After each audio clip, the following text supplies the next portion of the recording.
Everyone, कैसे हो आप सभी लोग। स्वागत है आपका हमारे यूट्यूब चैनल के अंदर।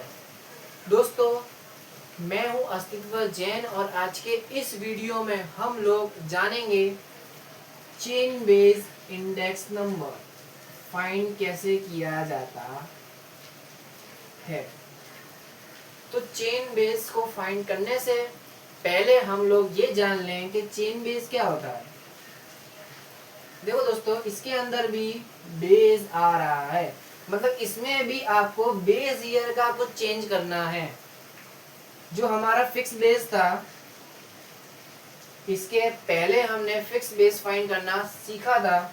फिक्स बेस में क्या था, आपका जो भी बेस ईयर था ना, यानी जिस साल के साथ आपको कंपैरिजन करनी थी, जो साल की, वो हमारा बेस ईयर कहलाता है। जैसे कि देखो, अगर आपके पास 2011 और 2012 में जो वीट की प्राइस है, वो है सपोज मान लो 40 और यहाँ पे है 80। तो अब फिक्स बेस में आप क्या करते थे, आपको क्वेश्चन के अंदर दिया होता था कि आपको 2011 को बेस मान के आपको सबका फाइंड करना है। लेकिन चेन बेस के केस में ऐसा बिल्कुल नहीं है। उसके अंदर क्या होता है, देखो मैं आपको दिखाता हूँ। जैसे कि यहाँ पे हो गया 2013 और 2014। इसमें चलो मान लेते हैं प्राइस हमारी हो गई 120 और 140। ओके, वीट की प्राइस। अब चेन बेस में क्या होता है पता है, फर्स्ट जो ईयर है उसके पहले कोई साल हमें दिया गया नहीं है।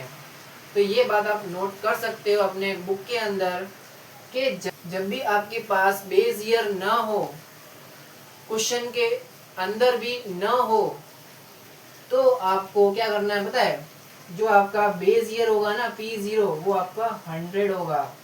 और ये सिर्फ और सिर्फ फर्स्ट केस में ही होगा, यानी फर्स्ट ईयर में ही होगा, उसके बाद वाले में नहीं।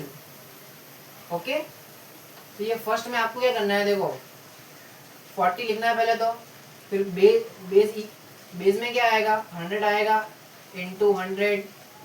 आंसर क्या आया, 40। तुम्हारा 40 आंसर हो गया। अब हमें क्या करना है 2012 के अंदर। 12 में क्या होगा, देखो मैं आपको बताता हूँ। ये है 80 जो प्राइस है वो 2012 की है, और हमें इसको कंपेयर किसके साथ करना है, 2011 के साथ, क्योंकि ये इसके पहले वाला साल है। और चेन बेस में ये बात भी आप नोट कर सकते हो, प्रीसीडिंग ईयर हमारा बेस ईयर कहलाता है। प्रीसीडिंग ईयर मतलब इसके पहले वाला साल, जिस साल से हम कंपेयर कर रहे हैं उसके पहले वाला साल, वो हमारा बेस ईयर कहलाता है। ठीक है, तो 2012 में हम लोग हमें कंपैरिजन करनी है, तो इसमें हम किसके साथ इसकी कंपैरिजन करेंगे, 2011 के साथ।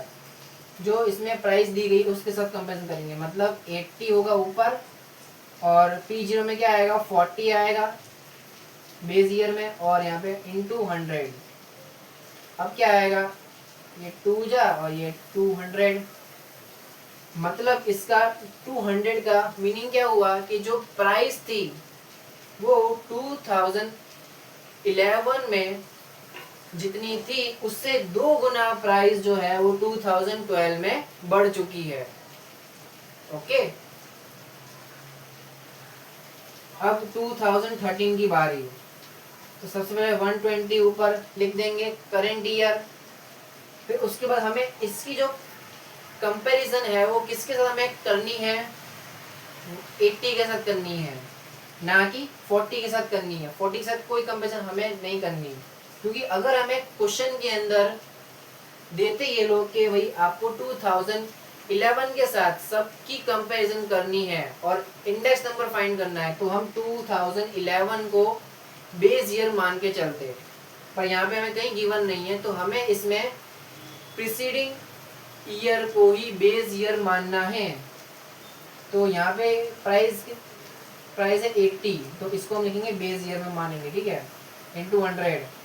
अब इसको सॉल्व करो, 0 0 कट। अब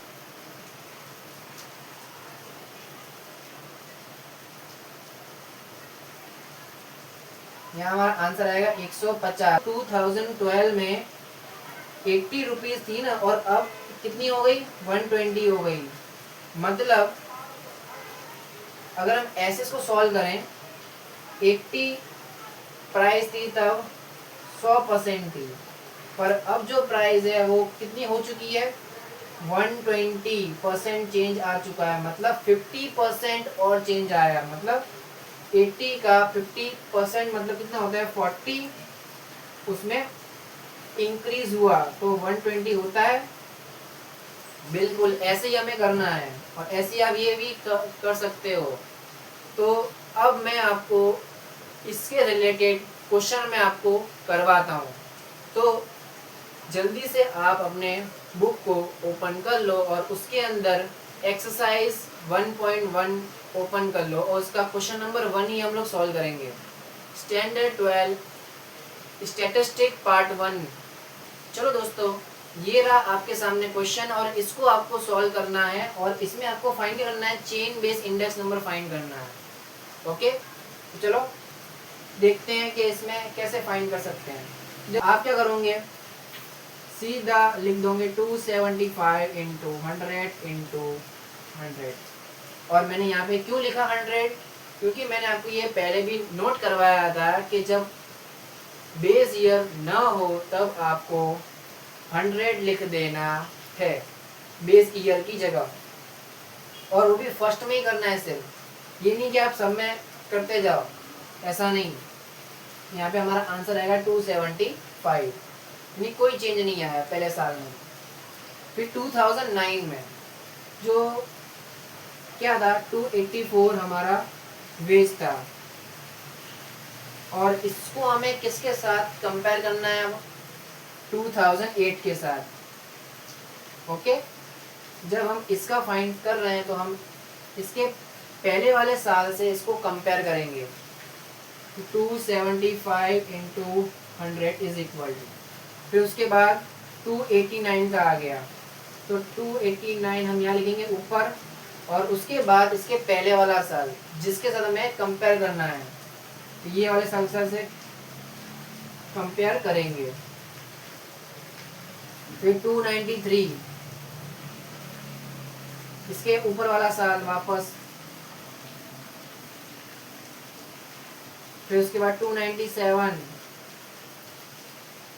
उसके ऊपर वाला साल, 293 इंटू 100, फिर उसके बाद 313 अपॉन 297 100, फिर 328 इंटू 313 इंटू 100। ऐसे आपको करते जाना है। ओके, और ये लास्ट वाला जो है वो आपको कर लोगे या नहीं कर लोगे, उसमें आपको क्या करना है, 345 अपॉन 328 इंटू 100 करना है। बस जो आंसर है वो आपको लिख देना है। ठीक है, तो मैं क्या कर रहा हूँ, आंसर लिख दे रहा हूँ, ठीक है, इनके, जिससे आपको पता चले। दोस्तों देखो, ये रहा इसका आंसर, और आप बुक में भी चेक कर सकते हो क्या यही आंसर आ रहे हैं, और फिर आप ये श्योर हो जाओगे कि हाँ भाई ये जो सम है वो मैंने आपको एकदम सिंपल ट्रिक के साथ करवा दिया। ओके, तो आई होप दोस्तों ये वीडियो आपके लिए बहुत ही हेल्पफुल रहा हो। ऐसे ही वीडियोस के लिए हमारे एजे कॉमर्स को सब्सक्राइब कर लीजिए, जिससे सबसे पहला नोटिफिकेशन आपके पास ही जाए और आप मेरी वीडियो पहले देख पाओ। ओके, तो मिलते हैं आपसे नेक्स्ट वीडियो के अंदर, तब तक के लिए गुड बाय।